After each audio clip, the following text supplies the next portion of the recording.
Ya, kita buka aja ya. Baik, Assalamualaikum warahmatullahi wabarakatuh. Selamat sore, selamat datang buat rekan-rekan yang sudah bergabung dalam Party History edisi Ngabuburit ya bulan Ramadan ini. Dan saya pertama-tama ingin mengucapkan juga selamat datang dan terima kasih kepada Saudara Jaki Umam yang sudah bersedia hadir. Sehat-sehat ya Mas Jaki ya. Alhamdulillah. Kita di sana masih siang ya. Sekarang ini Zaki adalah sedang mengerjakan postdoktoral di SOAS University London. Ya mudah-mudahan bisa menghasilkan karya yang sangat menarik lagi ya, lebih penting lagi buat kita semua. Dan Jaki punya banyak pengalaman terkait kajian-kajian baik tentang tema keislaman ya, dan juga kaitannya dengan sejarah. Di luar itu, saya juga ingin pertama-tama memperkenalkan apa itu sejarah lintas batas ya buat rekan-rekan yang sudah hadir di sini. Jadi sejarah lintas batas adalah perkumpulan asosiasi di antara awalnya para sejarawan, tapi sebenarnya tidak terbatas di kalangan sejarawan ya. Dari kemarin kita sudah mengundang beberapa pembicara dari antropolog, filolog, dan juga ekonom. Jadi kita berpijak pada keinginan untuk melihat sejarah sebagai satu tinjauan yang bersifat lintas batas ya. Kita tidak hanya ingin dibatasi oleh sekat-sekat keilmuan, tapi kita berusaha membuka eksplorasi pengetahuan sejarah Indonesia melalui berbagai pendekatan dan kajian. Nah, saya kira nanti ada rekan-rekan yang kalau berminat bergabung, bisa bergabung dengan kami. Dan untuk selanjutnya, kegiatan diskusi ini akan dipimpin oleh Saudara Ausuf Ali. Saya persilahkan untuk Saudara Ausuf memimpin memoderatori acara ini. Silakan Mas Ausuf. Ya, terima kasih Bung Andi Ahdian. Selamat datang sekali lagi kepada seluruh hadirin dalam Party History edisi Pamungkas. Jadi ini udah edisi Ngabuburit yang volume terakhir. Sebelum nanti kita akan lanjut ke season kedua ya, entah kapan. Mungkin bulan depan. Nah, pada hari ini, tema kajian kita, kajian berat banget ya kesannya, diskusi ya. Tema diskusi kita kali ini adalah Asia Tenggara dan Dunia Maritim Islam, sebuah eksplorasi sejarah. Nah, yang akan menjadi narasumber pada hari ini adalah Mas Zaki Khairul Umam. Selamat sore Mas Zaki. Semoga sehat selalu. Sore. Mas Zaki ini saat ini sedang menempuh postdoc fellowship di SOAS London. Setelah sebelumnya lulus doktoral di kajian Islam di Free University di Berlin ya Mas. Mas Zaki juga pernah menjadi wakil kepala Abdurrahman Wahid Center for Peace and Humanities di Universitas Indonesia, dan tulisannya banyak tersebar tentang di Tirto, Geotimes, dan di media-media umum lainnya. Nah, pada hari ini kita ingin membedah bagaimana mengeksplorasi kajian sejarah di bidang kewilayahan Asia Tenggara dan dunia kemaritiman Islam secara khusus, karena kebetulan mungkin tema ini yang menjadi concern Mas Zaki ya saat ini ya, yang juga menjadi tema penelitiannya. Nah, untuk rangkaian acara sore hari ini, mungkin untuk awal-awal akan dibuka oleh Mas Zaki selaku narasumber yang akan memaparkan penelitiannya dan memaparkan penelitiannya. Lalu bagi peserta yang ingin bertanya bisa mengajukan pertanyaannya lewat kolom chat. Nanti pertanyaannya akan dikurasi oleh panitia Party History dan akan saya bacakan nantinya. Tapi kalau pertanyaan terlalu panjang atau ingin menyampaikan secara langsung juga bisa. Untuk peserta yang ingin bertanya secara langsung, nanti setelah sesi pemaparan silakan langsung raise hand aja ya. Nanti akan buka mic dan kameranya. Oke, mungkin kita akan langsung masuk aja ke sesi pemaparan oleh Mas Zaki. Apakah ada materi yang ingin di-share, Mas Zaki? Paparan? Sebentar, masih di mute-nya. Bisa langsung di-share ya? Ya, coba boleh langsung share screen. Langsung sekarang atau gimana? Boleh coba share screen dulu, Mas, dites dulu.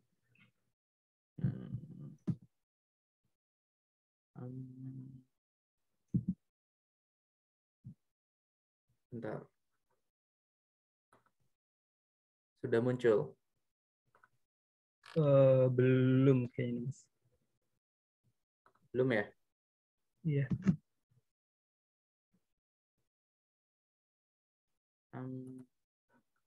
Udah muncul sip. belum? Oke, udah muncul. Udah ya? Sip. Bentar.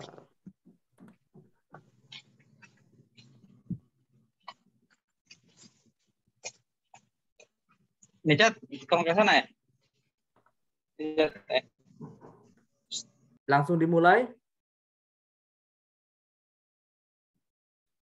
Bismillahirrahmanirrahim. Assalamualaikum warahmatullahi wabarakatuh. Selamat siang atau selamat sore waktu Indonesia ya, bagian barat dan bagian timurnya udah buka atau belum ya? Oh belum, tentu saja 1 jam lagi. Terima kasih kawan-kawan sejarah lintas batas, Bung Andi Ahdian, Bung Osof dan kawan-kawan lainnya yang saya hormati. Pada sore hari ini atau pagi waktu London, saya ingin menyampaikan beberapa pertanyaan sebetulnya lebih berupa katakanlah keingintahuan dan juga pertanyaan penelitian yang sedang saya kerjakan. Setidaknya mungkin akan ini tentu saja jangka panjang ya, bukan sekarang saja, karena sekarang ini saya menelaah tentang manuskrip Islam yang ada di Sumatera, tapi kemudian menimbulkan banyak sekali pertanyaan mengenai formasi keislaman dari sisi intelektual dan kebudayaan di Asia Tenggara terkait dengan banyak hal yang terkait dengan dunia muslim lainnya, terutama melalui jaringan kemaritiman. Nah, di sini ada seorang kawan saya mengatakan bahwa harusnya ini dunia maritim dan perdagangan Islam. Nah, concern saya di sini bukan history of economics atau history of relation between Islam misalnya dengan Sriwijaya atau Majapahit dan sebagainya, tetapi lebih pada akses dan juga dampak dari perdagangan dan juga politik itu pada aspek kebudayaan dan intelektual. Tapi lebih spesifiknya periode-periode 1400 hingga 1800 secara umum. Ini topik yang besar, tentu saja saya juga menyadari ini topik yang tidak bisa diringkus dalam 30-40 menit ke depan menjadi sebuah bahasan yang komprehensif ya, tapi setidaknya kita bisa menelaah sejauh mana penelaahan dan juga pemaparan mengenai jangka waktu yang panjang, long dure, kita bisa memahami bagaimana sebuah Islam di Asia Tenggara itu terbentuk. Nah, ini saya di pengantar ini saya ingin menyampaikan bahwa tentu hubungan antara Timur Tengah dalam pengertian terutama dari secara spesifik ya, katakanlah dari Mesir hingga ke Irak atau ke barat dari India, atau bahkan extended hingga ke Asia Tengah, juga hingga ke Maroko secara lebih besar, dan hubungannya dengan Nusantara itu tidak terjadi sejak abad ke-7 ketika Islam datang, tetapi juga abad-abad berikutnya. Dalam tentu kalau kita melihat banyak catatan dan juga penulisan sejarah yang bersumber dari tradisi Yunani, penyebaran dari kapur dari Sumatera dan juga perdagangan dari rempah-rempah itu sudah ada.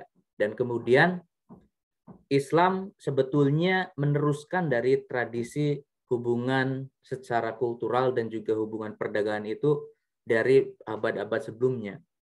Kita juga melihat misalnya ada dalam sebuah catatan, maaf sebelumnya saya tidak bisa atau terlalu waktunya tidak cukup ya untuk menelaah, misalnya mencari sumber-sumber yang saya sudah baca sebelumnya terkait juga dengan inaccessibility karena saat ini juga work from home dan sebagainya, dalam pengertian bahwa ada misalnya eksistensi gereja timur ortodok di Sumatera, itu sumbernya ada, dan itu disebut di situ Fansur. Jadi itu dari abad ke-7 Masehi itu sudah ada. Juga kedatangan Kristen dari Persia zaman Sasania waktu itu pada tahun 650 itu juga sudah ada. Hingga kemudian kalau kita ketahui peran daripada merchants atau saudagar. Nah, ini kata saudagar itu sendiri kan sebetulnya berasal dari Persia ya, dari bahasa Persia, artinya pedagang tentu saja. Dan pelaut Persia juga, terutama pada zaman Abbasiyah. Nah, zaman Abbasiyah ini terutama abad ke-8, 9 dan seterusnya, kemudian menguasai bukan hanya ilmu pengetahuan tapi juga mendominasi dari berbagai macam aktor peran penting dari para pedagang dan juga pelaut.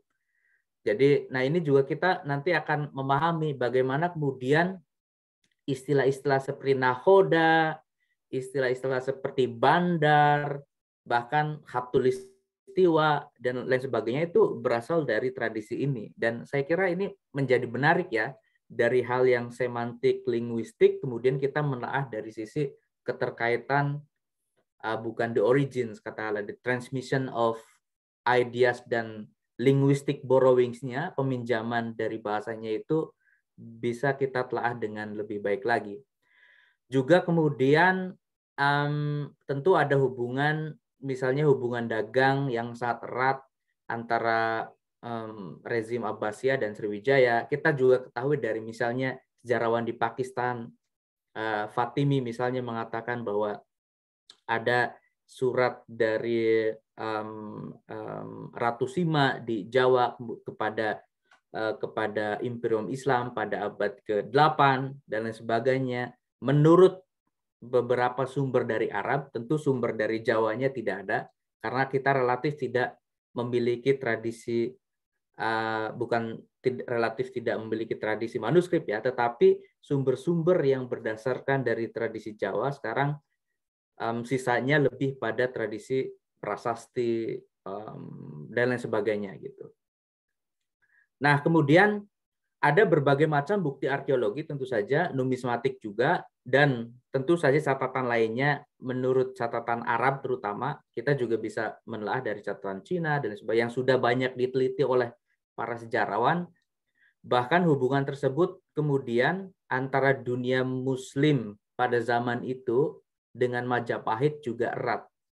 Jadi banyak sekali kemudian juga ada pengaruh di Jawa mengenai beberapa nomenklatur ya yang ada. Nah, di sini kita bisa melihat misalnya bagi kawan-kawan bahkan yang punya perhatian atau concern pada beberapa aspek pendekatan sejarah seperti sejarah diplomatik, sejarah politik, juga sejarah ekonomi, komersial, bahkan juga transfer of technology, juga mengenai pangan dan lain sebagainya, dilihat dari sisi Eurasia. Tapi dalam konteks Indonesia, tentu saja dalam konteks bukan hanya Indonesia ya, tapi Asia Tenggara secara umum, kita bisa melihatnya dari sisi Eurasia tapi dari sisi maritim. Nah, di sini saya membayangkan bahwa misalnya jika dibandingkan dengan karya dari Diamond, apa bacanya, Jared Diamond, itu kita bisa menelaah bagaimana kemudian adanya simetris dari timur dan barat Eurasia ini kemudian memberikan transfer teknologi dan transfer kultural yang relatif lebih cepat daripada misalnya kenyataan yang ada di peradaban atau kebudayaan di Amerika. Mereka jauh lebih tertinggal hingga kemudian ketika Spanyol menaklukkan Latin Amerika misalnya, itu cenderung gampang untuk ditaklukkan karena mereka relatif tidak memiliki teknologi yang sama gitu, karena transfer kebudayaannya cenderung telat. Nah, ini barangkali bisa ditelaah lebih lanjut. Tapi concern saya bukan pada hal ini, barangkali kawan-kawan yang bisa menelaah juga nanti bisa menekuni, terutama tapi karena memang sumbernya sangat bervariasi, majemuk, jadi agak menurut saya agak rumit juga. Tapi kalau kita lihat misalnya, kalau kita perhatikan pada zaman Majapahit, kita ketahui di sini ini sebuah peta yang saya ambil rekonstruksi ya dari rute perdagangan pada abad ke-11, abad ke-12. Ini abad ketika misalnya di Anatolia dan juga di Irak itu masih dikuasai oleh dinasti Seljuk. Zaman ketika Imam Al-Ghazali hidup ya abad ke-11 dan juga kemudian juga gairah ilmu pengetahuan masih tinggi, maka bisa dipahami bahwa kemudian pada zaman ini juga eskalasi perdagangan dari Asia Tenggara terutama dari Indonesia ya, rempah-rempah dan sebagainya itu banyak sekali, cengkeh, pala, kapur dan lain sebagainya. Bahkan kemudian saya kira banyak perdagangan ini kemudian bukan hanya tentu saja aktor-aktornya bukan hanya didominasi oleh apa yang kita sebut sebagai suku Melayu ya. Suku Melayu ini bukan suku Melayu, tapi identitas Melayu yang diantaranya banyak. Ada Sumatera, ada Borneo dan lain sebagainya, ada bahkan Maluku. Tapi kemudian penyebaran perdagangan rempah-rempah ini kemudian hingga ke India ke Timur Tengah melalui misalnya Selat Hormuz yang di Persia, kemudian disebarkan atau bahkan ke Alexandria, kemudian dari Alexandria atau dari Selat Hormuz itu terus sampai hingga ke Venesia. Nah, disitulah kemudian disinilah peran aktor Muslim ini menjadi faktor yang dominan di dalam perdagangan rempah-rempah pada masa itu. Dalam konteks ini pada abad 11-12 tentu kalau kita melihat abad ke-13, 14 relatif memiliki jalur yang sama, intinya sebelum Eropa datang, katakanlah sebelum Portugis kemudian berlayar Vasco da Gama dan seterusnya di akhir abad ke-15. Kita ketahui di sini misalnya beberapa titik di Asia Tenggara, di antaranya adalah sekarang selatan Thailand dan juga banyak port cities ya, banyak kota pelabuhan terutama yang paling dominan adalah di Sumatera, Jawa dan kemudian beberapa bagian lain karena memang pengaruh dari rempah-rempah yang diproduksi di Maluku. Nah, ini ada satu fragmen yang menurut saya menarik ya. Jadi kalau kita tadi lihat di Mukadimah bahwa ada misalnya eksistensi Kristen Ortodoks, nah kita di sini bisa kasih catatan kaki misalnya sebelum Kristenisasi datang oleh Portugis ataupun Belanda mungkin ya pada abad ke akhir 16 lah, 16, 17 dan seterusnya.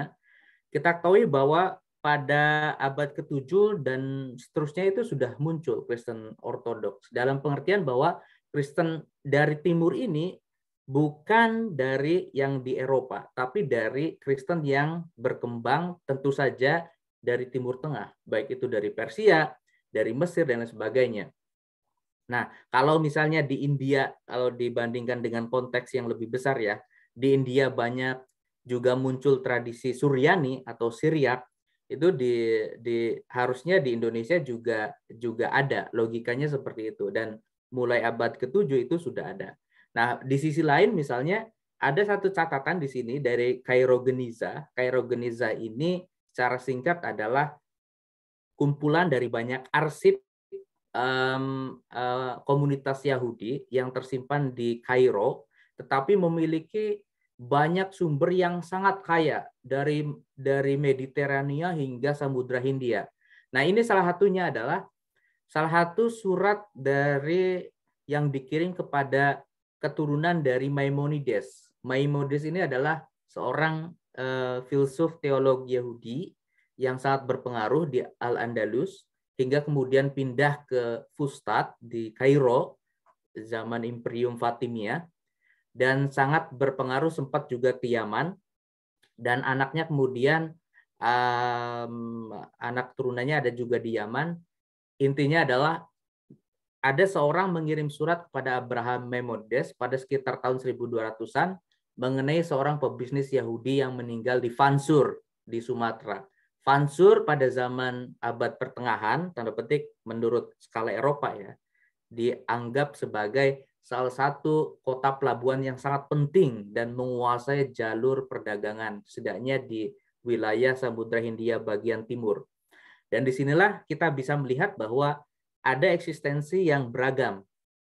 Maksudnya ada banyak aktor, bukan hanya Muslim, tapi juga banyak komunitas lain. Kalau kita lihat, refleksikan misalnya Hindu-Buddha tentu saja eksis di Nusantara, tapi juga Yahudi, Kristen, dan sebagainya itu ada. Contohnya misalnya ini. Nah, ini disclaimer, saya tidak bisa menelaah lebih lanjut tentang dokumen ini, tapi dokumen ini sudah ditulis sebetulnya di catatan kaki di buku Shlomo Goitain, di bukunya yang terkenal tentang Yahudi di Mediterania gitu. Tapi kita bisa merekonstruksi ulang untuk kepentingan misalnya sejarah di Samudra Hindia, bahkan extended to the maritime Southeast Asia. Nah, untuk bagian selanjutnya, kalau kita lihat misalnya perbedaan ya, Hugo Grotius mungkin pelafalannya tepat, pada awal abad ke-17 membuat satu buku yang bernama yang memberikan konsep tentang mare liberum. Nah, ini Grotius ini kan juga dianggap sebagai bapak hukum internasional ya, tentu saja menurut kacamata Eropa, karena juga istilahnya kemudian berpengaruh besar dan seterusnya pada perjalanan bukan hanya hukum internasional tapi juga dengan hubungan internasional di Eropa dan kemudian berpengaruh hingga rezim kolonial. Bahwa konsep mare liberum sebagai lautan yang bebas, yakni adalah kebebasan untuk berlayar di seluruh wilayah di dunia dan juga untuk menelaah bangsa-bangsa. Mungkin istilah tepatnya untuk menaklukkan, untuk mengkolonisasi bangsa-bangsa. Ini dikeluarkan sebagai bagian dari kritik atas diktum ataupun hukum yang dibuat oleh Portugis, bahwa lautan yang tertutup, terutama di Samudra Hindia ya. Jadi kemudian di Belanda, kemudian Grotius mengeluarkan Mare Liberum dalam rangka untuk supaya para pelayar dan juga para istilahnya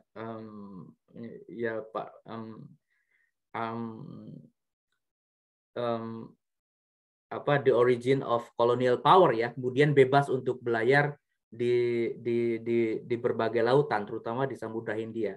Nah, saya meminjam dari aspek kebahasaan ini, aspek konsepnya Mare Liberum dari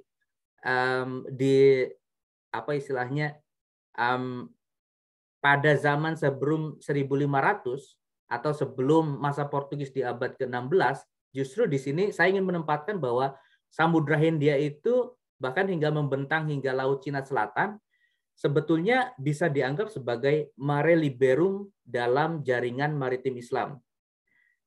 Jaringan maritim Islam ini bukan berarti bahwa koneksi keislaman yang ada di Samudra Hindia itu dikuasai seluruhnya oleh Imperium Islam, bukan seperti itu, tapi bahwa dalam konteks ini saya ingin menempatkan bahwa Samudra Hindia bebas untuk dilalui sebagai jaringan perdagangan dan juga penyebaran budaya bagi dunia keislaman saat itu.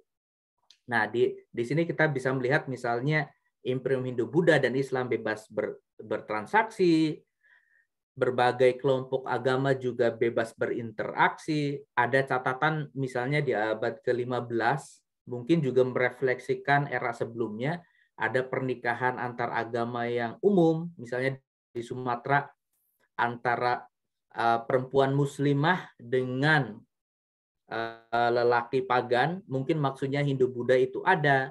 Bahkan misalnya juga sebaliknya banyak juga terjadi di berbagai wilayah yang lain. Dan di sini juga ada sebuah sumber mengatakan Fansur pada abad ke-14 semua orang bisa berbahasa Arab. Nah, ini akan berubah abad ke-16 dan seterusnya. Kemudian lingua francanya jadi cenderung Melayu. Nah, padahal di Fansur pada abad itu mungkin ini bisa dibaca ya secara intrinsik bahwa karena lalu lintas perdagangan yang sangat ramai pada masa itu dan dikuasai tanda petik oleh jaringan perdagangan Muslim, maka bahasa Arab menjadi bahasa lingua franca. Ya kan? Nah, tentu banyak sekali faktor-faktor atau pengaruh dari Persia, bahasa dan juga tradisi dan sebagainya, tetapi dalam aspek komunikasi bahasa Arab menjadi lingua franca, sehingga kemudian pada abad 14 di Fansur, Sumatera pada zaman itu semua orang dianggap bisa berbahasa Arab. Ini satu sumber. Nah, ada sumber yang maksudnya di poin ketiga saya ingin menyatakan bahwa kritik atas historiografi lama. Kalau misalnya sebelumnya, terutama pada penulisan sejarah, selama ini kan penulisan sejarah Islamic history lebih banyak ditulis hinterland kan, ya kan, pedalaman dan sebagainya, penaklukan misalnya yang terjadi dari Jazirah Arab ke misalnya ke arah mana, ke arah Biladus Syam ya, di Levan, Syria dan sebagainya hingga ke Iran misalnya, Persia pada zaman itu. Tetapi penulisan sejarah yang bersifat katakanlah cenderung pedalaman ini menihilkan ataupun mereduksi dari penulisan mengenai peran Imperium Islam di lautan. Nah, kalau mengenai Mediterania sudah banyak. Sekarang revisinya sudah banyak bahwa Mediterania setidaknya sejak akhir abad ke-7 dan seterusnya hingga era Al-Andalus itu dianggap sebagai Mare Nostrum. Mare Nostrum itu istilah dari tradisi Romawi, lautan kami. Tetapi kalau sebelumnya dikuasai oleh Romawi, maka pada zaman Islam abad ke-7 dan seterusnya itu di Mediterania dianggap sebagai Mare Nostrum atau wilayah lautan kami. Tentu istilah ini dipakai oleh seorang sejarawan ya dalam rangka meminjam istilah dari Romawi untuk konteks perubahan kekuasaan dan juga jaringan maritim di Mediterania. Nah, dalam konteks Samudra Hindia saya kira kita bisa memandang bahwa Mare Liberum itu bisa dianggap sebagai sebuah satu konsep, tentu tidak secara ketat ya, tapi ini pas untuk menggambarkan ketika itu. Dalam konteks itu masa ketika perkembangan ilmu dan teknologi maju, terutama ilmu navigasi. Ilmu navigasi ini kan tidak mungkin ada tanpa adanya astronomi, aljabar, aljateng, aljatim, salah ya. Ilmu oceanografi, ilmu antropologi, geomorfologi dan sebagainya. Itu pada zaman itu di wilayah keislaman hingga abad ke-15 itu masih cukup dominan, bukan hanya cukup ya, masih dominan di dalam persaingan dan komparasi dengan imperium lainnya. Nah, cuman misalnya setelah tahun 1258 Baghdad jatuh oleh Mongol, ada beberapa sejarawan yang bilang bahwa Arab kemudian takut pada lautan, Arab fear of ocean dan sebagainya. Dan ini memberikan dampak pada historiografi bahwa jaringan dan dunia maritim Islam terutama di Samudra Hindia kemudian mati suri. Nah, ini yang sekarang lagi banyak ditelaah oleh banyak sejarawan, oleh banyak ahli Islam bahwa Samudra Hindia menjadi wilayah dengan perkembangan yang sangat dinamis. Nah, ini ada beberapa hal yang menarik kemudian, termasuk juga perkembangan Islam dan penyebarannya ke Nusantara. Di sini kita bisa membedakan antara apa yang disebut sebagai Islam Samudra dengan Islam yang bukan samudra atau Islam yang berdasarkan di pedalaman, maksudnya di Timur Tengah. Di sini kalau di misalnya di dalam penyebaran Islam yang ada di Timur Tengah itu faktor dari pasukan, dari tentara, dari militer itu sangat dominan. Sementara melalui media laut, melalui media perairan, melalui media samudra, bahwa pedaganglah yang berkuasa, bukan tentara, karena tentara tidak bisa ya, tidak bisa apa istilahnya memperlebar. Bahasa pedagang dengan bahasa tentara itu berbeda. Dan disinilah saya menukil satu pendapat dari sejarawan Islam yang sangat ternama dari Princeton, Michael Cook, bahwa Indian Ocean Islam itu disebut sebagai mercantile Islam, bukan military Islam, ya kan? Ini satu, menurut saya satu teori yang sangat penting, bahwa Islam kaum saudagar itu menjadi bagian yang erat di dalam tradisi Samudra Hindia, dan ini berpengaruh pada tradisi keislaman kita di Asia Tenggara umumnya, dan Indonesia saat ini secara lebih khusus gitu.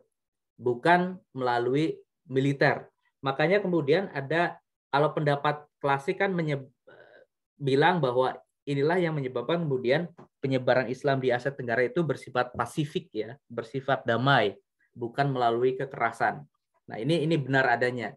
Dan kalau kita lihat misalnya dari segi mazhab, perbandingannya adalah di dunia maritim kemudian mazhab Syafi'i menjadi dominan. Sementara di mana kemudian imperium Islam di pedalaman itu berkuasa, itu cenderung diarahkan dan juga diorientasi oleh mazhab Hanafi. Ya, terutama, nah ini kalau kita lihat ada perbandingan sangat kontras di India misalnya. India bagian utara itu lebih dominan mazhab Hanafi. Sementara India yang bagian selatan, kalau kita lihat misalnya Malabar, Kerala, Sri Lanka, dan sebagainya, itu mazhab semuanya mazhab Syafi'i. Nah ini bisa, kalau kita lihat misalnya Indonesia, kemudian sekitar di Afrika dan sebagainya, itu semua mazhab Syafi'i. Disinilah ini mazhab dari Islam Samudra, di mana peran para pedagang sangat penting pada zaman itu.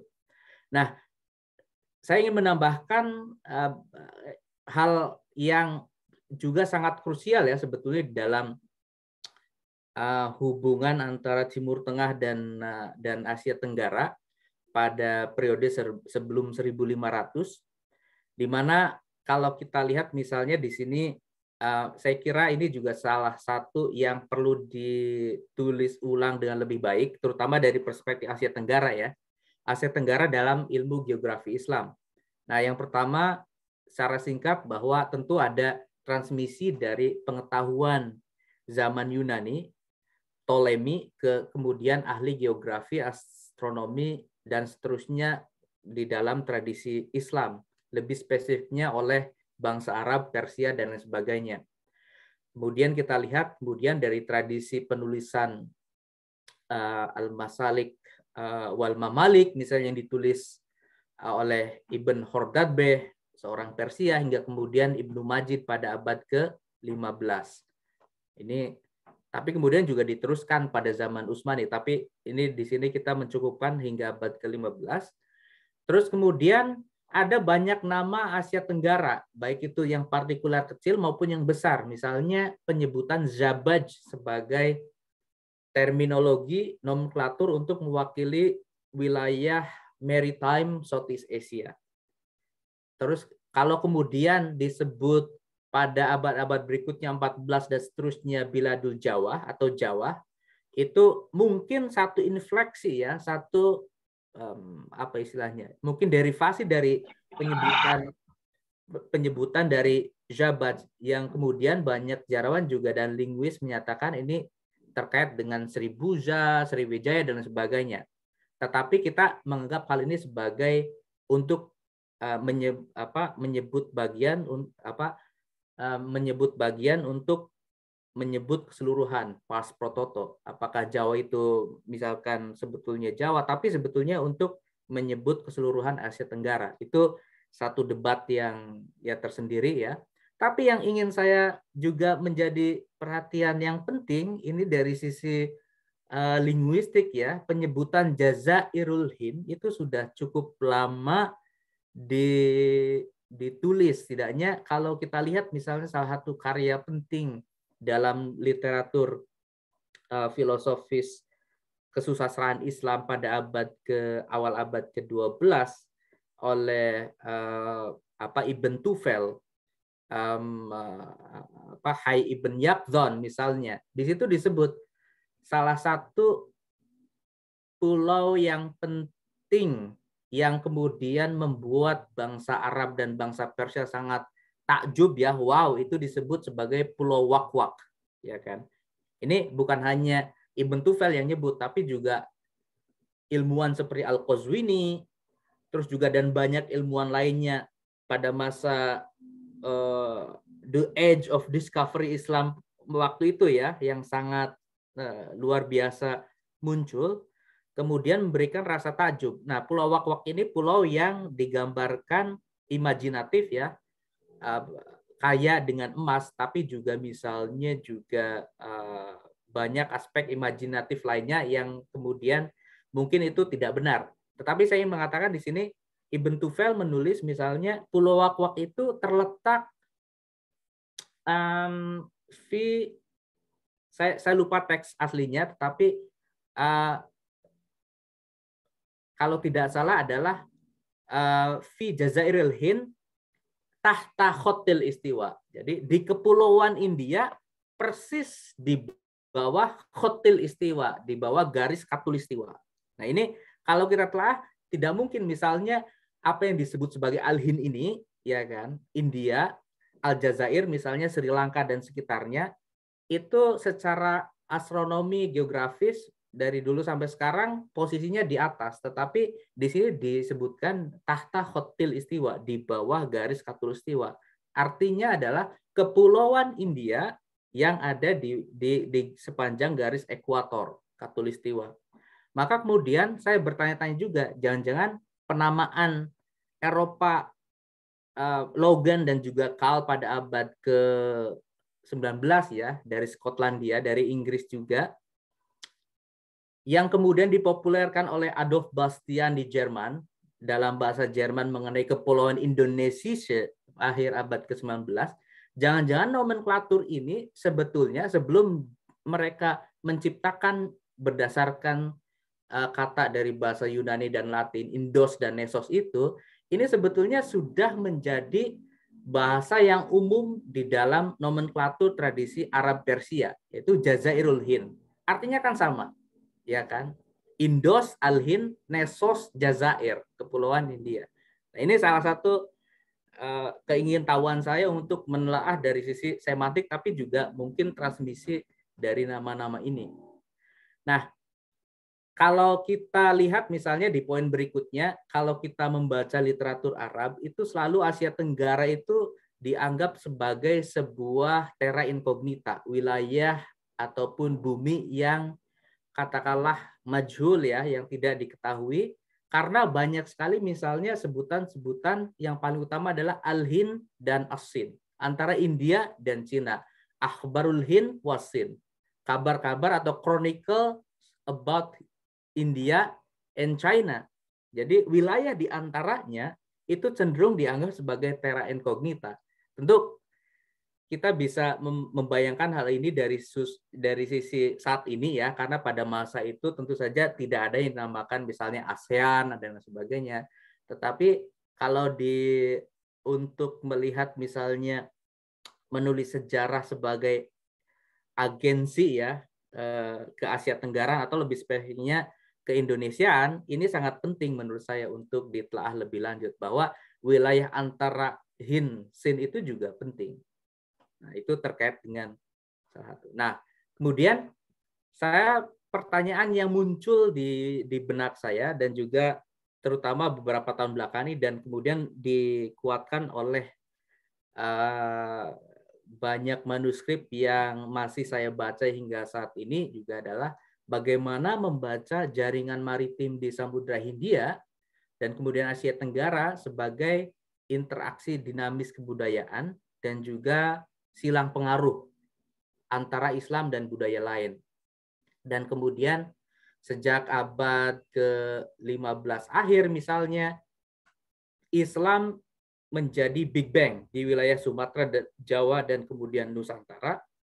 Bahkan kalau meminjam misalnya istilahnya Nicholas Nassim Taleb, seorang pemikir, mungkin teman-teman juga sudah familiar ya, asalnya Kristen dari Lebanon yang sekarang di New York, bahwa Islam itu menjadi dalam konteks ini Asia Tenggara menjadi Black Swan dari 1500 dan seterusnya.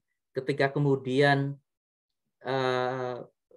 masuk ke dalam apa istilahnya ke dalam konteks ruang ke Asia Tenggara pada zaman itu, terutama lewat wilayah pantai di sepanjang Sumatera dan juga Jawa, itu kemudian tidak bisa dihentikan. Black Swan ini sebuah event yang besar yang kemudian tidak bisa untuk dikembalikan perkembangannya. Jadi kemudian terus menyebar hingga kemudian kalau kita lihat sekarang tentu saja Indonesia sebagai negeri dengan populasi muslim terbesar. Nah, ini kalau kita lihat sampai sekarang misalnya.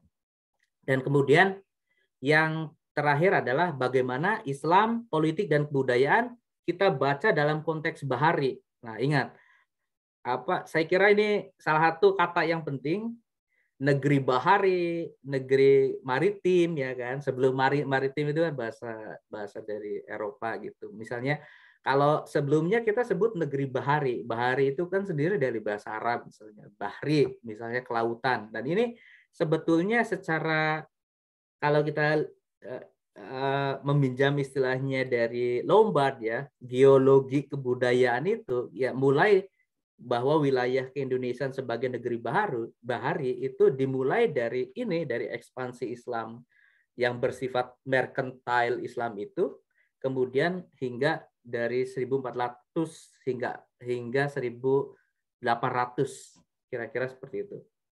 Dan disinilah saya ingin saya kira membayangkan sebuah 1400 hingga 1900, tapi dalam konteks penelitian saya kira 1800 ya, bagaimana kemudian ada yang disebut sebagai Republics of Letters in the Islamic World, atau Republik, apa bahasa kitanya ya, Republik Pengetahuan dari Dunia Islam, di mana kita meminjam di sini, saya meminjam di sini dari istilah Eropa tentu saja untuk mendefinisikan bahwa pencerahan itu muncul dari masa pertengahan akhir, tetapi dengan apa istilahnya penekanan adanya komunitas intelektual jarak jauh antara Eropa dan Amerika. Di Eropa misalnya Prancis, misalnya di Voltaire menulis surat filosofis politik dan sebagainya dengan kawan-kawannya intelektual yang ada di Inggris dan sebagainya.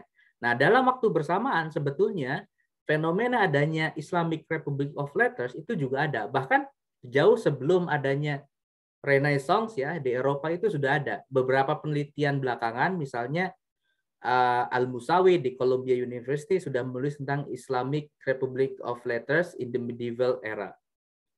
Tapi sebetulnya sangat loose, istilahnya sangat loose dan juga kurang begitu rapi dari sisi metode. Nah, baru kemudian ada Efrim bin Baz menulis Islamic Republics of Letters pada masa Timuriyah, pada masa Timurid Empire di Persia pada abad ke-14.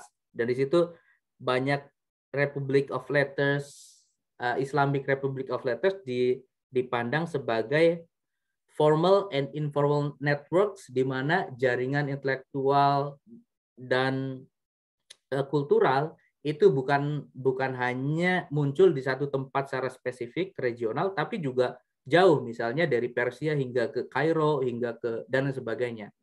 Nah, kemudian ada buku yang ketiga yang juga penting, Alexander Bevilak dari Harvard kalau tidak salah, menulis juga tentang Europe and Arabic Republic of Letters, tapi konteksnya lebih pada apa istilahnya tradisi pengetahuan Utsmani dan kemudian keterkaitannya dengan bagaimana tradisi orientalis abad ke-17 dan 18 terbentuk. Nah, tetapi concern saya di sini adalah pada waktu yang bersamaan, baik itu di European Republic of Letters atau dalam konteks Bevilak Europe and Arabic Republic of Letters, abad ke katakanlah 16 hingga abad ke-18, kita juga masih punya satu konteks Islamic Republic of Letters yang secara komparatif ya itu sama juga dan dalam banyak sisi memberikan apa istilahnya satu tentu berbeda secara apa istilahnya karakteristik dan juga apa yang diperbincangkan, tetapi banyak sisi persamaannya juga jarak jauh. Bahkan kalau kita misalnya bandingkan ya antara Eropa dari Inggris katakanlah hingga ke Eropa Tengah pada masa itu hingga ke Amerika, saya kira itu jauh lebih kecil daripada Republic of Letters misalnya dari Maroko hingga Maluku, ya kan, pada abad ke-16 dan hingga abad ke-17. Di sini ada banyak sekali misalnya transmisi pengetahuan dari konteks Islam yang ada di mana, di Maroko, di Mesir, hingga kemudian ada di Nusantara. Bahkan dari Nusantara juga ada transmisi pengetahuan via Hijaz kemudian hingga ke Maroko juga. Jadi ini rentangnya sangat secara geografis, skalanya sangat luas sekali, dan saya kira saya ingin menelaah hal ini sebagai Islamic Republic of Letters. Dan saya kira aspek yang berikutnya adalah bahwa di sini ingin melihat proses Islamisasi tapi juga formasi pengetahuan Islam yang ada di Nusantara, lebih spesifik di Sumatera dan Jawa, sebagai sebuah transfer dan transformasi budaya yang sangat mencengangkan. Karena kalau kita lihat misalnya berbeda dengan banyak wilayah yang Badawi ya, yang apa istilah, yang tidak berperadaban di wilayah Hijaz misalnya atau aspek lainnya, di mana tidak ada aspek literate community, tidak ada aspek masyarakat yang punya literasi tinggi. Nah, kalau bahasa sekarang ya, punya literasi tinggi.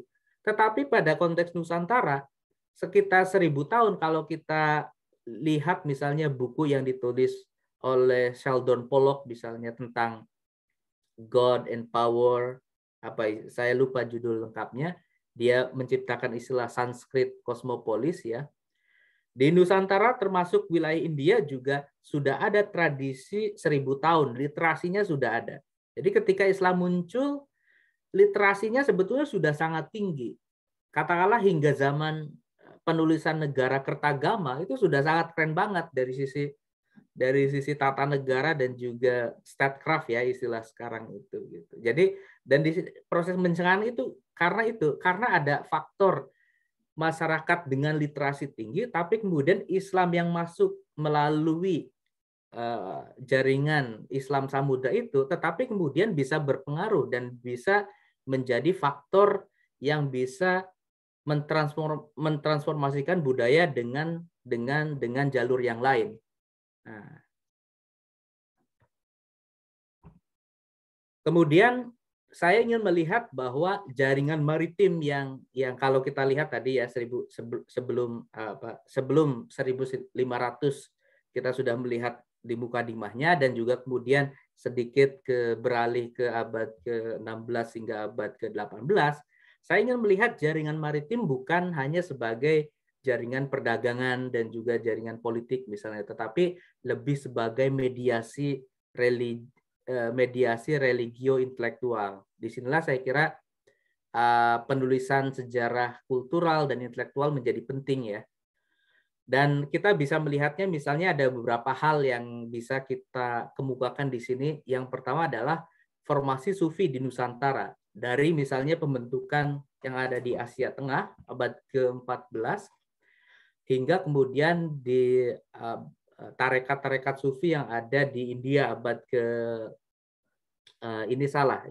abad ke-16 harusnya. Jadi bahwa peran dari para sufi ini sangat penting, bukan sufi dalam pengertian misalnya sufi yang tidak memiliki peran sama sekali ya, tapi memang sufi yang sebetulnya kalau kita telaah dari sisi historis, itu perkembangan sufi itu juga punya kaitan yang paralel ya dengan adanya kekuatan imperium juga. Jadi adanya misalnya munculnya Imperium Safawi di Iran, terus kemudian dua dinasti Turki, yang pertama di Ottoman Empire, yang kemudian Turki Babur, yang kemudian menjadi Mughal Empire di India bagian utara, itu kan juga didorong oleh kekuatan Sufi, dan disitulah kemudian banyak tradisi-tradisi filsafat dan juga teologi yang kemudian digerakkan oleh para Sufi ini. Jadi kita bisa melihatnya dalam konteks pada zaman itu juga formasi Sufi di Nusantara bisa seperti itu juga. Makanya tidak heran kemudian banyak pemikiran-pemikiran yang terkait tentang kosmologi ketuhanan dan juga aspek-aspek manusiaan, juga aspek sinkretis di antaranya itu mudah diterima di Nusantara karena menurut saya juga terkait dengan adanya komunitas literer atau komunitas dengan literasi yang tinggi yang sudah ada pada masa sebelumnya. Jadi ketika Islam muncul di Nusantara menawarkan satu gagasan tertentu, misalnya contohnya gagasan Ibnu Arabi atau yang difilter oleh Muhammad Ibn Fadullah Al-Burhanpuri dari India akhir abad ke-16, itu dengan mudah merembes masuk ke dalam kesadaran kosmologi masyarakat Nusantara saat itu. Karena sebelumnya ada sebuah literasi yang sama. Jadi kemudian bisa konsolidasinya cepat. Nah, tentu juga di sini kita bisa melihat juga jaringan ini bisa dilihat juga dari peran para sufi intelektual juga sekaligus sebagai hakim, sebagai juris, yang di mana mereka sangat berperan penting sebagai elit keraton dan elit kesultanan. Jadi tanpa mereka ini, peran dari penyebaran gagasan Islam itu sangat sulit untuk diwujudkan. Jadi di sini bukan hanya, tentu saja saya tidak membicarakan tentang satu genre, satu tipe penulisan mistis Islam yang spesifik ya, tapi juga karya-karya misalnya terkait tentang tata negara, misalnya hukum tentang maritim juga, dan lain sebagainya. Bahkan salah satu sejarawan misalnya di Amsterdam dengan menelaah konteks adat Aceh dan beberapa manuskrip lain yang buku yang ditulis pada masa Kesultanan Aceh awal abad ke-17, pada masa itu bahkan posisi adanya hukum internasional yang ditulis oleh Hugo Grotius pada masa itu nggak ada apa-apanya. Artinya mungkin dilihat dari masa sekarang itu sangat keren ya, tapi pada masa itu pengaruh dari Hugo Grotius itu tidak sampai ke Asia Tenggara. Artinya dalam produksi pengetahuan lokal di Nusantara, wabil khusus dalam konteks ini adalah Kesultanan Aceh, itu memiliki hukum maritim dan juga kedaulatan tersendiri yang dihormati oleh bangsa-bangsa Eropa, dianggap setara, ya kan? Nah, abad 19 berbeda. Saya mendapatkan masukan yang berharga dari sejarawan Aceh yang saat ini lagi PhD ya di Amerika, bilang bahwa hierarki misalnya Aceh abad ke-17 dengan Aceh abad ke-19 itu tidak sama. Dalam abad ke-17 itu posisi Aceh misalnya Kesultanan Aceh itu setara dengan Eropa. Tetapi pada abad ke-19 hierarkinya berubah. Aceh dianggap sebagai inferior. Makanya kemudian Aceh ingin bekerja sama dengan Inggris dalam rangka untuk berdiplomasi dengan VOC, dengan Belanda pada masa itu, pada abad 19. Tapi pada abad 17 berbeda. Nah, disinilah peran dari sufi intelektual juris ini kita bisa melihatnya sebagai adanya patronase dari sultan, kemudian iklim intelektual yang kondusif untuk melahirkan banyak karya, dan juga sirkulasi gagasan antar satu tempat ke wilayah yang lainnya. Jadi sirkulasi gagasan ini kemudian melompati batas-batas dari kesultanan yang ada di Nusantara. Tentu aspek berikutnya adalah dalam konteks dunia maritim Islam, terutama di Samudra Hindia, ada eksepsionalisme kultural di sini. Kita ketahui misalnya yang paling sederhana adalah posisi lelaki yang lebih dominan di Timur Tengah daripada perempuan sebagai pemimpin, ya kan. Dalam beberapa bagian elemen masyarakat di Asia Tenggara, di Indonesia, dan juga dalam konteks Samudra Hindia secara umum, ada eksepsionalisme, matriarkat misalnya. Nah, ini ada penelitian tentu saja dari karya Michael Cook dan juga penelitian yang sedang dilakukan oleh Mahmud Kuria memverifikasi hal ini dengan lebih baik. Dan kita juga bisa melihat misalnya hukum Islam yang ada di Asia Tenggara itu mengalami perubahan yang berarti ya, yang tidak harus sama dengan di wilayah belahan lainnya, dan juga adanya kerjasama dan juga persaingan dengan Eropa gitu misalnya. Itu kita bisa bahas mungkin karena waktunya pendek ya. Berikutnya adalah saya ingin melihat bahwa Kepulauan Asia Tenggara ini dianggap sebagai sebuah negeri bahari secara historis. Jadi bukan Indonesia sebagai negeri bahari, tapi juga Islamic Southeast Asia sebagai negeri bahari. Dan disinilah saya kira adanya kesadaran Islam, kemudian terkait dengan tradisi literer yang merata ya.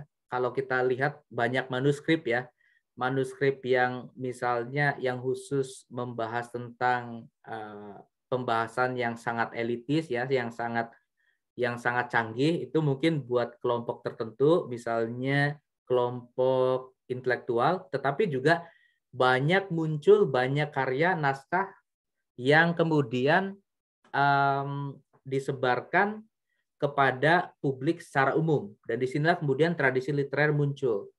Dan dengan adanya hal ini, bahwa kita bisa memahami negeri bahari sebagai regionalisme di masa sebelum nasionalisme muncul, dalam pengertian bahwa kesatuan wilayah yang sebetulnya tidak homogen, tetapi ada kesamaan untuk berkomunikasi, untuk bertutur, dan juga berinteraksi di antara kepulauan, dan kemudian menjadi identitas sosial kultural yang beragam. Tetapi di satu sisi juga kuat juga.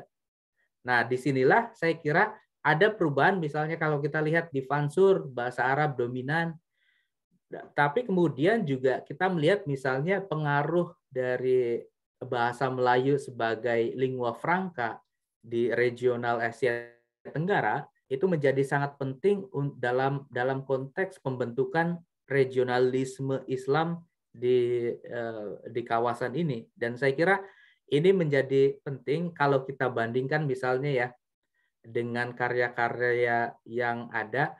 Michael Lavan misalnya sudah menulis dengan sangat baik satu bentuk Islamic nationhood ya kan, akhir abad ke-19 dan awal abad 20, yang sebetulnya salah satu kritik dari Benedict Anderson tentang nationalism ya kan, sebagai imagine community, tetapi lebih bersifat sekuler dan hanya menelaah misalnya aspek print capitalism, tetapi tidak melihat aspek-aspek yang bersifat keislaman dan juga sacred masa-masa sebelumnya gitu. Lebih banyak ke konteks-konteks yang lebih bersifat katakanlah non-Islam gitu ya. Makanya kemudian saya kira adanya regionalisme ini kemudian yang diperkuat dengan tradisi penulisan Jawi atau bahasa Melayu dengan aksara Persia Arab menjadi satu faktor yang penting, adanya faktor penguat kohesi identitas. Dan saya kira ini menjadi salah satu salah satu pintu masuk yang sangat baik untuk memahami negeri bahari itu sendiri. Ya kan? Sebelum misalnya nasionalisme muncul pada akhir abad ke-19 atau lebih terutama pada abad ke-20 gitu. Jadi kalau kita lihat dalam konteks peta, ini peta tentu abad ke-18, tapi kita bisa melihat misalnya dalam aspek pengaruh dari dunia maritim yang saya ulas sebelumnya, itu bisa kita lihat dalam cara lebih mungkin lebih khayali ya, lebih imajinatif dalam konteks peta Utsmani ini, bahwa pengaruh kesadaran literer dan juga kesadaran kultural itu muncul dari misalnya kaum muslim yang ada di Thailand hingga kemudian Indonesia dan juga di bangsa Moro di Filipina, itu sudah ada, bahwa mereka misalnya dalam banyak konteks penulisan naskah, dalam banyak medium komunikasi mereka, baik itu di Nusantara maupun di berbagai wilayah dunia muslim lainnya, terutama misalnya di Hijaz, Arabia, di Kairo, mereka mengatribusikan diri, menisbahkan diri sebagai Al-Jawi, sebagai istilahnya mereka yang berasal dari negeri bahari Islam yang ada di Asia Tenggara. Nah, ini bagian terakhir. Jadi pertanyaan eksploratif selanjutnya kemudian adalah di sini persoalan skala dalam sejarah ya. Kalau tadi kita lihat ada mikro dan makro, tapi juga ada konteks secara global, regional, dan juga lokal. Bagaimana ini kemudian bisa, terutama bagi saya sendiri ya, bisa kita telah secara atau kaitannya secara lebih rinci, yang kemudian juga kita tentu tidak serta-merta mempercayai semua sumber yang ditulis. Wah, ini terlalu skeptis barangkali ya. Tentu karena banyak sekali misalnya yang ditulis berdasarkan mitos atau sejarah yang ditulis misalnya dengan tradisi sastra, ya kan, tidak serta-merta ada tanggal, ada macam-macam, harus ada interpretasi. Nah, itu baik itu dari banyak Arab, Melayu, Jawa, Eropa. Misalnya yang ditulis Eropa, sentimen anti-Islamnya kan barangkali muncul, ya kan? Atau yang ditulis oleh Islam juga ketika menyebut bangsa Eropa bisa kafir dan lain sebagainya, itu juga ada. Nah, kalau menyatukan ini semua kemudian menjadi satu sintesis tersendiri, kan menjadi gambaran dari sejarah yang netral untuk memahami Islam maritim di Asia Tenggara. Dan kemudian saya pikir ini yang ada di benak saya adalah perjalanan panjang Islam di Asia Tenggara itu merupakan sebuah proses yang majemuk. Di satu sisi terfragmentasi, tetapi di sisi lain juga ada banyak konsolidasi dan juga lokalisasi. Kalau bahasa Zumardi Azra, vernakularisasi, ya kan. Nah, itu. Ada banyak fragmentasinya juga. Fragmentasinya misalnya dalam konteks secara lebih gampang ya, ada banyak kesultanan yang paling besar, misalnya Aceh, Banten, Mataram, dan sebagainya. Tapi banyak juga yang kecil, karena kita negeri kepulauan. Tetapi di sisi lain, konsolidasi dan juga penyatuannya itu muncul karena dalam konteks tadi, yaitu medium dan literasi melalui Melayu sebagai lingua franca, tetapi juga penggunaan Arabic script sebagai sebuah wahana untuk apa yang saya sebut sebagai kesadaran Islam di sini, ya kan. Dan yang terakhir adalah ingin menegaskan saja bahwa apa yang sedang saya baca dan juga yang sedang saya lakukan adalah sebuah bentuk dari sejarah budaya dan intelektual. Jadi bukan, kalau teman-teman nanti ada yang bertanya, ini aspek maritim dari sisi misalnya ekonomi perdagangannya bagaimana, bukan concern saya, walaupun ada kaitannya, tetapi bukan menjadi perhatian yang lebih spesifik dari apa yang sedang saya baca. Mungkin itu saja yang bisa saya sampaikan. Monggo kalau ada pertanyaan. Terima kasih. Ya, terima kasih Mas Zaki buat pemaparannya, sangat mind blowing ya. Penelitian yang apa ya, ini memantik banyak banget pertanyaan. Kalau kita lihat di kolom chat ada banyak sekali pertanyaan, tapi sebelumnya mungkin saya mau agak mau tanya sedikit. Tadi Mas Zaki membedakan antara Islam samudra dengan Islam daratan.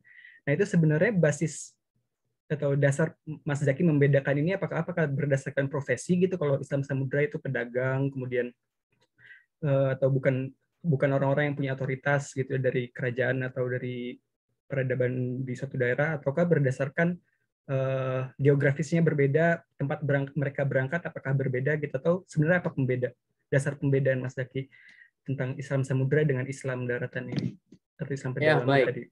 Itu tadi sudah dua faktor itu secara geografi dan juga secara aktor sudah ikut menjawab ya sebetulnya. Dan istilah ini tentu saja bukan, saya hanya menguatkan istilahnya dari Michael Cook dari Princeton. Jadi antara Islam Samudra dengan Islam yang ada di daratan ya.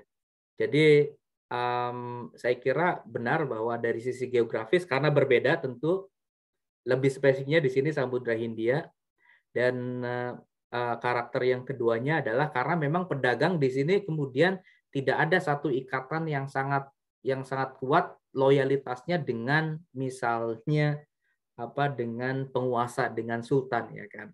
Jadi dia bisa bermain dengan, walaupun misalnya dia dari Persia, adanya banyak pedagang misalnya yang digambarkan oleh siapa Al-Idrisi, Ibn Hordadbeh dalam sumber-sumber Arab dan lain sebagainya. Itu boleh jadi mereka memang memiliki, atau pada zaman Mamluk misalnya abad ke-15 oleh pedagang Karimi yang ada di Yaman misalnya, mereka boleh jadi satu matron ke satu sultan sendiri, tetapi kan mereka kepentingannya adalah kepentingan bisnis ya kan. Yang penting untung. Jadi di sini kita bisa melihat bahwa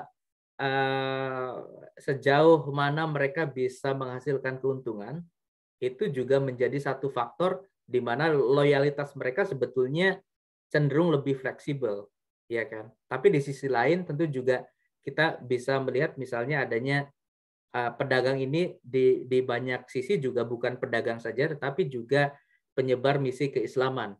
Atau misalnya bukan pedagang itu sendiri yang menyebarkan, tetapi diiringi oleh para penyebar Islam, misalnya kelompok Sufi atau fuqaha, para ahli hukum Islam dan lain sebagainya. Jadi di antara mereka. Dan saya kira juga kalau kita melihat misalnya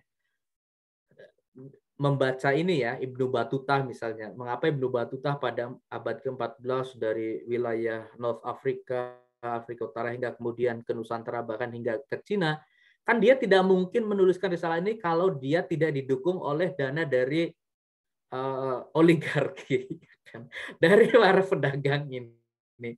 Nah, itu pada masa itu juga artinya banyak, kita tidak bisa menafikan ada banyak misalnya para penulis termasuk Ibnu Battuta, Pelancong itu memang dari kelompok orang-orang kaya pada zaman, dan kelompok orang kaya ini cenderung dari sisi kekuatan kan juga sangat sangat berpengaruh ya. Kita tidak bisa menafikan financial influence atau financial power di dalam mentransmisikan sebuah gagasan.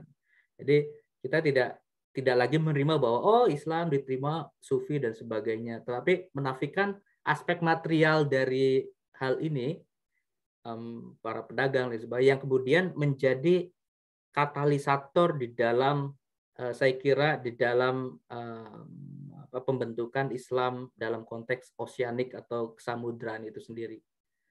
Mungkin itu. Jadi bukan istilah saya hanya mungkin mengembangkan untuk dalam konteks lebih spesifik Asia Tenggara. Terima kasih Mas Zaki. Ini ada dua orang yang raise hand, Irfan dan Coach Cokro. Mungkin Irfan dulu kali ya. Boleh langsung bertanya Irfan, silakan. Baik, terima kasih. Mohon maaf ini saya matikan kamera ya. Iya, nggak apa-apa, silakan. Ya, menarik sekali ketika kita berdiskusi pada sore hari ini mengangkat tema Asia Tenggara dan dunia maritim Islam dengan narasumber Dr. Zaki Khairul Umam. Ya. Kemudian tadi saya berpikir ini titik sentral peradabannya di Asia Tenggara itu di mana itu? Pertama gitu kan. Sehingga misalnya dari mana sih masuknya gitu kan? Tadi kalau kita mengikuti sejarah dari zaman Rasulullah, Khulafaur Rasyidin, Umayyah, Abbasiyah, Turki Utsmani, Ottoman, kemudian dia menyebar sampai menjadi 2/3 dunia itu dikuasai gitu. Kemudian dia masuk ke Nusantara. Nah, ini masuk ke Nusantaranya apakah di mana nih? Apakah di Barus misalnya gitu kan? Karena di situ waktu itu ada kapur Barus, itu juga ditulis di dalam Al-Qur'an dan Bible, di Injil gitu kan? Atau kemudian di Kedah misalnya. Karena ada peradaban besi di situ. Itu pernah saya baca ada pedang Rasulullah itu Al-Qolani itu dibuat di Kedah gitu. Kemudian juga ini kayaknya hampir terlupakan terkait dengan misalnya tentang Panglima Awang Hitam ya, yang ikut dengan Ferdinand Magellan mengelilingi dunia, itu berasal dari Sumatera atau Vansur. Itu sebenarnya Hairudin itu ya siapa sih, Enrique of Malacca dia gitu kan. Kemudian Magellan itu meninggal di Filipina sebenarnya, dia nggak sempat mengelilingi dunia gitu. Itu yang pertama. Kemudian juga ada yang terlupakan terkait dengan Laksmana Hang Tuah, itu kerajaan Malaka. Itu dia memiliki kapal yang namanya Mendam Berahi gitu kan, melakukan perjalanan ke 14 negara dalam melakukan hubungan diplomatik dan perdagangan. Kapal itu panjangnya 200 meter. Kemudian terdiri dari 200 pendayung gitu kan. Terus kemudian terminologi tanah air itu hanya digunakan di kepulauan Nusantara atau Melayu, sementara yang lain hanya menggunakan fatherland, motherland, mainland. Kemudian juga tadi bahwasanya Arab itu takut laut gitu kan, itu bagaimana mungkin gitu kan, sementara dia masuk ke Barus, masuk ke Nusantara itu pasti memang melalui jalur laut gitu kan, dari jalur rempah-rempah tadi yang seperti dikatakan seperti itu. Kemudian tadi saya coba eksplorasi lagi pertanyaannya, itu peradabannya, pusat peradaban Asia Tenggara ini di mana ya kan, sehingga kita bisa mengupas lebih lanjut apakah ada di Majapahit, apakah ada di Sriwijaya, apakah ada di Samudra Pasai, atau ada di Kerajaan Malaka, seperti itu. Itu dulu, terima kasih. Iya, terima kasih Mas HOS Cokro Aminoto, ini penting sekali nih tokoh kita. Sebetulnya tadi tentang Arab takut laut itu justru saya ingin menegaskan sudah ada banyak kritik historiografis dari para sejarawan saat ini, bahkan ditulis juga oleh orang Eropa ya terhadap bahwa Arab takut laut, itu satu. Kemudian yang kedua, kalau misalnya ya terima kasih atas beberapa contoh yang spesifik ya. Saya tidak dalam waktu yang singkat ini karena saya ingin menelaah skala yang panjang ya. Itu jadi tidak bisa menelaah lebih spesifik, baik itu terkait dengan apa yang saya sebut di dalam slide sebagai kerjasama dan persaingan dengan Eropa, termasuk juga tadi navigator dari Barus yang kemudian ikut para pelaut dari Portugis dan lain sebagainya. Itu kemudian abad ke-17 juga kita di Makassar tahu ada banyak global istilahnya dari Eropa yang pertama ya, ada itu ada, dan saya terima kasih atas beberapa contoh yang dikemukakan pada sore kali ini terkait dengan tentu saja Islam. Misalnya kalau kita lihat ya, katakanlah 0 km dari Islam yang ada di Asia Tenggara, lebih umumnya itu lebih pada di Barus itu sendiri kalau kita mau misalnya melihat ke belakang, ke sejarah. Tetapi karena penekanan saya lebih di sini adalah pada aspek kultural dan intelektual secara lebih umum, jadi saya memang menafikan dari misalnya aspek keunggulan secara politik, Kesultanan Aceh atau Kesultanan Banten, juga Mataram Islam dan lain sebagainya. Di sini tentu tidak ada yang dianggap sebagai sebuah yang dominan ya di dalam aspek peradaban Islam di Asia Tenggara. Tetapi memang kalau kita mau jujur, Kesultanan Aceh itu kemudian muncul pada abad ke-16 hingga abad ke-17 sebagai katakanlah salah satu yang terbesar di Nusantara. Tentu karena aspeknya adalah kita belajar dari sejarah, karena kemudian Malaka diserang oleh Portugis 1511 kan. Ini terkait juga dengan tradisi Hang Tuah dan sebagainya. Istilahnya kemudian dikuasai oleh Portugis, sehingga kemudian jalur perdagangan itu beralih ke Aceh. Hingga kemudian kalau kita sebut saat ini Aceh sebagai Serambi Mekah, itu konteksnya di situ. Abad ke-16 Aceh kemudian menjadi titik poin yang sangat penting bagaimana kemudian jalur perdagangan, jalur haji, jalur intelektual itu muncul. Ya kan, orang dari seluruh Nusantara untuk haji kemudian harus ke Aceh dulu, baru kemudian ke mana, ke Hijaz atau ke belahan dunia Muslim lainnya, India, di Mesir dan lain sebagainya. Itu saya kira yang bisa saya sampaikan, bahwa misalnya di sini saya ingin menyampaikan bahwa ada banyak sekali faktor ya, bahwa faktor politik dan faktor kesulitan itu menjadi penting dalam penyebaran ya. Tetapi di sini saya ingin melihat bahwa jangan lupa bahwa sebetulnya yang sangat penting dalam membentuk satu kesadaran Islam di Asia Tenggara itu menurut saya adalah peran dari kaum mistikus dan juga intelektual yang menyebarkan melalui gagasan dan juga medium literasi. Disinilah saya pikir konteks travel ideas itu penting. Jadi ide gagasan itu menjadi satu bentuk yang bisa mobilitasnya tinggi tanpa sekat-sekat kesultanan atau dan sebagainya. Dan saya kira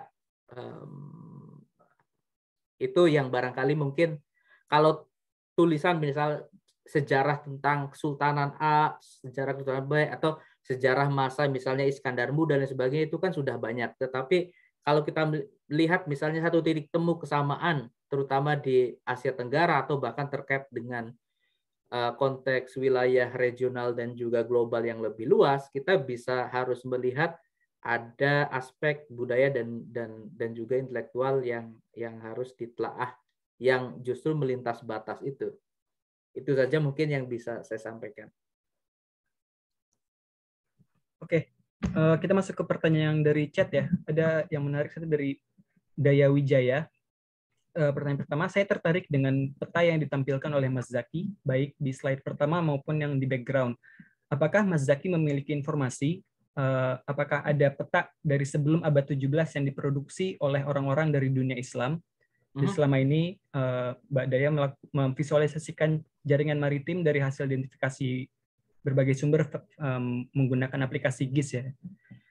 Lalu pertanyaan kedua, saya sangat tertarik dengan Global Maritim Ottoman. Apakah bisa dijelaskan lebih lanjut terkait konsep Mare Nostrum Islam di Mediterania? Dan pertanyaan terakhirnya, saat ini saya terpikir terkait posisi perempuan dalam sejarah maritim Islam. Bagaimana sebenarnya menurut Mas Zaki peran perempuan dalam dunia maritim Islam? Baik, pertanyaan yang pertama, terima kasih sebelumnya, pertanyaan yang sangat menarik ya, untuk terkait dengan misalnya peta tentang Asia Tenggara pada abad, katakanlah abad ke-8 dan seterusnya. Jadi di dalam ini peta yang saya tunjukkan tentu tradisi Utsmani ya, yang sebetulnya juga meniru dari tradisi kalau tidak salah Portugis akhir abad ke berapa? 15 kemudian, yang sudah lumayan cukup akurat, kemudian diteruskan hingga masa Piri Reis ya, terus kemudian abad ke-17 ada sezaman dengan Khatib Chelebi, dan ini peta yang ditulis pada abad ke-18. Ini hanya tulisan dalam bahasa Utsmani, ini hanya untuk menelaah tentang dunia Muslim saja, tapi bukan suatu romantisme Ottoman ya misalnya, tapi hanya untuk konteks sejarah yang saya menjelaskan saja gitu. Nah, adapun misalnya kalau yang digambarkan para geografer Islam pada masa-masa sebelumnya itu ada, tapi tidak akurat. Tapi tentu saja dibanding masa sebelumnya, misalnya masa Ptolemeus, dan juga dibandingkan dengan karya sebelumnya di Cina misalnya atau belahan lainnya, saya kurang tahu. Itu jauh cenderung lebih baik ya. Tetapi kita bisa melihatnya dari kebetulan teman saya di Berlin dan ada beberapa kawan lain, banyak ya, mereka orang Eropa, bule, mengkaji tentang geografi Islam. Mereka merekonstruksi mengenai gambar-gambar peta sebelum 1500. Mohon maaf karena saya tidak menyertakan karena nanti akan terlalu banyak di sini. Itu tidak semuanya itu memang akurat seperti ada peta ataupun kartografi di masa modern, awal modern ya 1500 ke sini gitu. Tapi banyak sekali misalnya apa yang disebut sebagai wilayah Asia Tenggara pada masa itu, terra incognita ya, itu hanya bongkahan kecil dari banyak kepulauan misalnya, ya kan. Jadi tidak akurat sekali. Juga banyak, ini yang sangat penting. Ketika sebuah peradaban itu maju, maka itu menjadi apa istilahnya? Orientasi dari kartografinya itu juga ada, dalam pengertian bahwa ketika Islam kemudian menjadi salah satu faktor kekuatan global, faktor kekuatan di tingkat global, itu penulisan tradisi kartografisnya juga mengikuti dari masa itu. Artinya, kalau kita lihat sekarang kan yang dibagi Global North, itu kan bagian Global North misalnya Amerika, Eropa, sampai Rusia, Cina gitu kan. Terus Global South, beda kayak gitu. Nah, pada zaman Islam misalnya kalau kita lihat Andalusia hingga kemudian di Mediterania itu dibalik. Yang utara, yang apa istilahnya? Yang selatan itu di bagian utara, yang utara di bagian selatan. Nah, ini tentu bukan dalam pengertian Global North, Global South antara yang kaya dan yang miskin ya, tetapi saya ingin hanya mengorientasikan ulang mereka menulis dan melihatnya sebagai kebalikan hemisfernya ya kan, belahan buminya. Yang utara jadi selatan, selatan jadi utara. Itu banyak. Juga tapi tentu saja banyak sekali ada bukan hanya ini ya. Ini salah satu genre saya kira kepustakaan yang penting di era Islam klasik, bukan hanya tradisi kartografi tetapi juga penulisan yang bersifat khayali, dan itu tidak selamanya akurat dan juga tidak selamanya apa istilahnya, tidak selamanya bernilai secara historis. Dalam pengertian itu hanya sebagai sebuah kayak tradisi, kalau zaman sekarang dianggap sebagai fiksi sains, ya kan. Nah, pada abad Islam klasik itu misalnya muncul karya-karya Al-Qazwini dan sebagainya seperti yang saya ungkapkan sebelumnya, sebagai misalnya Pulau Wak-Wak yang ada di Nusantara ya, misalnya salah satu tafsirnya seperti itu merupakan salah satu aspek dari genre kesusastraan yang bersifat science fiction sebetulnya kalau kita bisa melihat saat ini. Jadi itu yang untuk membahas yang pertama ya. Kalau saya lupa yang pertanyaan selanjutnya gimana? Mohon. Kalau yang pertanyaan kedua tentang konsep Mare Nostrum Islam di Mediterania. Oh iya, itu sebetulnya lebih ke konsep untuk yang salah satu penulis, dia masih PhD tapi sudah menulis artikel di Chicago ya, menulis artikel tentang bahwa konsep bahwa ketika Islam kemudian menguasai wilayah-wilayah yang ada di Mesir, yang wilayah ada di Biladusam, kemudian juga hingga ke North Africa, hingga ke Al-Andalus, kemudian pada masa Islam awal itu dianggap sebagai sebuah lautan yang dikuasai oleh kekuatan Islam. Makanya kemudian si sejarawan ini menggunakan dengan konsep yang ada di Latin untuk persepsi Romawi terhadap Mediterania. Kemudian pada masa awal Islam dianggap sebagai Mediterania itu sebagai Mare Nostrum, ya kan. Nah, itu sih yang saya kira konteksnya di situ gitu. Jadi adanya jalur perdagangan dan lain sebagainya itu kemudian bahkan secara politik itu dianggap sebagai Mare Nostrum. Tentu hingga zaman setidaknya hingga zaman Utsmani kemudian terutama beberapa wilayah, sebagian besar dari wilayah Lautan Tengah atau Mediterania itu masih dikuasai jalur perdagangannya oleh Utsmani. Dan ini saya kira kita tidak tahu ya, mungkin ini salah satu clue yang penting, bahwa salah satunya memang kelompok militer dan politik dari Utsmani juga menguasai dari perdagangan rempah-rempah dari Nusantara juga pada masa itu, yang dikuasai pelabuhannya mulai dari Aden misalnya hingga ke beberapa titik di situ, hingga kemudian masuk hingga ke Alexandria dan lain sebagainya.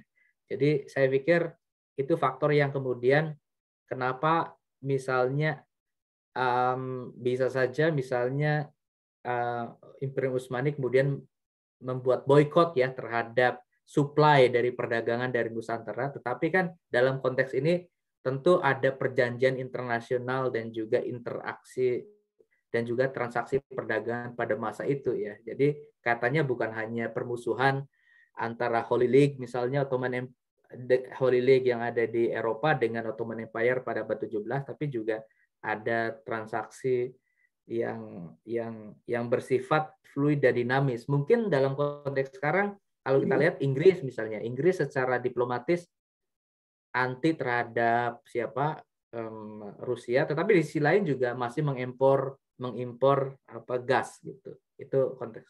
Itu saja mungkin. Oke, sama tadi pertanyaan terakhirnya, peran perempuan dalam dunia maritim Islam, ada komen? Nah, ada banyak. Nah, ini yang saya bukan wilayah saya, tapi ada beberapa lebih tepatnya dari faktor misalnya sultanah yang ada di Aceh pada abad Aceh Darussalam ya, pada abad ke-15 bahkan 15 awal itu perempuan. Banyak juga Fatimah ibn Maimun, kuburan dan sebagainya. Ini kan faktor yang sebetulnya peran perempuan, terutama perempuan yang memang elit ya, dalam konteks memang elit, kemudian saya kira berpengaruh di dalam satu penyebaran atau satu bentuk keislaman di Nusantara saya kira. Tapi saya kira ini topik yang sangat penting dan harus kita terus telaah. Tapi memang kalau kita lihat bukti sejarah di Nusantara, terutama sebelum era 1600 itu sangat sulit ya. Ada Laksamana di Aceh yang perempuan, Malahayati dan lain sebagainya itu ada. Tapi kemudian kita butuh rekonstruksi sejarah yang lebih utuh, baik itu dari tradisi lokal maupun dari sumber-sumber lainnya. Mas Alsaf, apakah bisa menambah sedikit pertanyaan, Mas? Silakan. Saya ingin tanya sedikit aja, Mas Zaki, apakah bisa disampaikan juga itu di mana kita bisa mengakses peta Utsmani abad 18 itu, karena saya cari di Google tadi belum ketemu. Ya. Saya nanti mungkin bisa hubungi saya, tapi saya download dari sebuah perpustakaan, saya lupa, nanti bisa saya cari atau kirim saya email atau inbox di Twitter, saya juga bisa dihubungi. Ya mungkin nanti boleh di-share kali, Mas. Banyak, Mas. Ya nanti mungkin boleh di-share kali ya kontak Mas Zaki, Twitternya apa gitu, atau mungkin Instagramnya di kolom chat. Ya, coba saya tuliskan.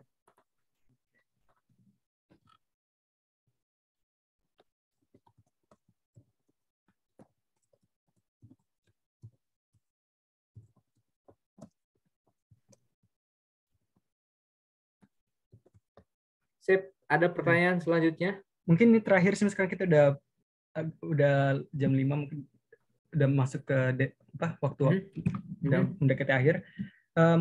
Sekaligus closing statement kali, Mas ya. Dan pertanyaan tadi mungkin Mas Zaki udah sedikit mengomongkan tentang kritik terhadap historiografi Islam yang sebelum ini lah. Menurut Mas Zaki, metodologi penelitian sejarah seperti apa yang dapat membantu pengembangan kajian sejarah Islam di Indonesia khususnya? Ulangi lagi, kurang jelas. Metodologi penelitian sejarah seperti apa sebenarnya yang bisa membantu pengembangan kajian sejarah di Indonesia? Mungkin itu sebagai closing statement juga sekalian, Mas. Ya, terima kasih atas pertanyaannya. Pertanyaan yang sangat baik Dan tentu saya juga sebetulnya the new player di dalam sejarah ya, karena baru di doktoral saja kemudian saya masuk ke dalam Islamic history lebih tepatnya, bukan ke colonial history atau lebih terkini ya. Tetapi saya kira ada banyak pendekatan, lebih terutamanya metode mungkin juga bisa disebut pendekatan dalam memahami Islam yang ada di Asia Tenggara dan di Indonesia secara lebih khusus. Yang pertama yang saya kemukakan di sini ini bagian dari kalau apa yang dalam tren belakang ini disebut sebagai global history, sejarah global. Dalam pengertian global apa? Bukan membahas Islam global secara umum, tetapi melihat satu konteks Islam di sebuah kawasan, tetapi dengan banyak kaitan di kawasan lainnya atau regional lainnya, ya kan? Bisa di South Asia, bisa ke Timur Tengah, bisa Samudra Hindia dan lain sebagainya, ya kan? Itu satu sisi. Dan bukan berarti bahwa dalam konteks sejarah lokal, sejarah yang bersifat satu provinsi itu tidak penting. Itu sangat penting juga. Kita butuh masih banyak pendekatan bagaimana memahami politik, kultur, ekonomi di tingkat misalnya satu kota kecil di Demak misalnya. Jangan dilihat dari strategi maritim Demak abad ke-15, 16 misalnya. Tetapi misalnya bagaimana Islam di Demak dilihat dari tradisi lokal. Islam dengan Hindu-Buddha misalnya dilihat, kan udah ada banyak laporan mengenai hukum Islam pada masa itu, ya kan. Nah, itu bisa direkonstruksi dengan melihat misalnya metode yang dikembangkan di Islamic Studies untuk melihat Timur Tengah. Fatwa-fatwa yang ada antara kelompok Yahudi Muslim itu bisa menjadi satu sumber untuk merekonstruksi sejarah sosial dalam konteks kecil. Nah, itu bisa. Jadi saya pikir tergantung kebutuhan kita sebagai sejarawan, bisa menelaahnya secara global, bisa menelaahnya secara partikular, tetapi sangat mendalam. Itu juga keren banget, ya kan. Saya sendiri tertarik dengan misalnya apa yang disebut sebagai history of ideas, misalnya menelaah satu ide melalui penelaahan historis yang saya kira bisa menarik. Mungkin itu saja, dan jangan lupa bahwa ketika kita membahas Islamic history itu tidak serta-merta kita harus memperhatikan sumber yang ditulis oleh orang Muslim saja. Ya. Seperti yang saya nyatakan, sumber Eropa yang ditulis oleh orang Portugis misalnya, oleh orang Dutch Register dan VOC misalnya, apa istilahnya, Missiven, apa tuh, General Missiven misalnya, dan juga sumber dari Cina, sumber dari India, itu penting juga dalam rangka untuk menyatukan secara sintesis gitu. Itu saja yang bisa saya sampaikan, mudah-mudahan bermanfaat, dan selamat ngabuburit, selamat berbuka. Terima kasih untuk kawan-kawan Sintas. Monggo. Ya, terima kasih Mas Zaki. Untuk peserta, sekedar mengingatkan kalau ingin mendapatkan sertifikat bisa mengisi formulir yang tersedia di chat ya, ada tautan yang berisi formulir untuk mendapatkan sertifikat. Lalu kalau ada yang tertarik untuk mendaftar menjadi anggota Sintas juga ada di kolom chat formulirnya untuk bergabung. Oke, terima kasih kepada semuanya. Sekali lagi saya ucapkan, terutama kepada Mas Zaki, terima kasih kepada seluruh hadirin, kepada panitia Party History.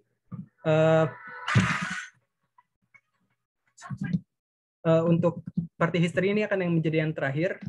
Untuk edisi ngabuburit ini merupakan volume terakhir, namun kedepannya mungkin akan ada lanjutan lagi setelah Lebaran. Jadi silakan ditunggu saja dan pantau terus akun sosial media Sejarah Lintas Batas di Instagram @sejarahlintasbatas. Sekian saja akan saya tutup. Wabillahi taufiq wal hidayah. Wassalamualaikum warahmatullahi wabarakatuh. Terima kasih.